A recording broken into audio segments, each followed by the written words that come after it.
the first observation, this, as I told you before, came from research that Brightline kind of asked me to take a look at. And the fundamental question is, why is it that the express strategy of firms, the things that they are desiring to do, right?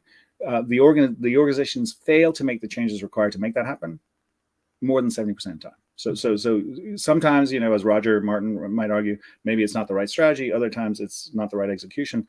And there's all kinds of different arguments for this. We don't value implementations as much as we do strategy, so on and so forth. But the fact is that the numbers are pretty bad. It's like baseball numbers. If you're batting 300 in baseball, that's good. But is it good in business? That even if you formulate a strategy and what your intention is, bold or freeze, as you're saying, I ran into some research by Alison Reynolds, who talked about the tyranny of the tangible.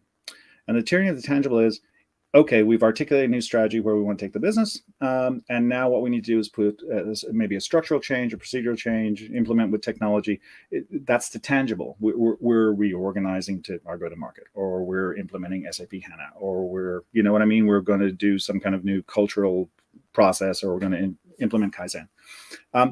And so that's tangible, and you can feel it and you can see it, but it's not human, right? It hasn't involved the people in the change, right? Peter Senge famously says, people don't resist change, they resist being changed. If you engage them in the change, and perhaps the people at the edge of the organization have a little bit of perspective that even those in the middle of the organization or at the top of the organization don't, because they're at the, if you want to use a design thinking metaphor, they're at the touch point every day. They're at the coal face every day, and they kind of have a more empathic and visceral feeling for what is and is not working with all the stakeholders, not just with customers, but all the way back through the value chain, or the ecosystem, or the arenas, as you call them. Mm-hmm. And so none of us is as smart as all of us.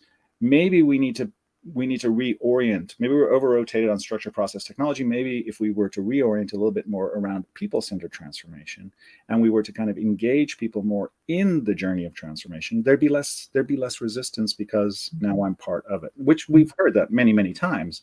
But then how do you codify that? How do you get down to brass tacks in doing that? That was my endeavor in trying to look at the research. Mm-hmm.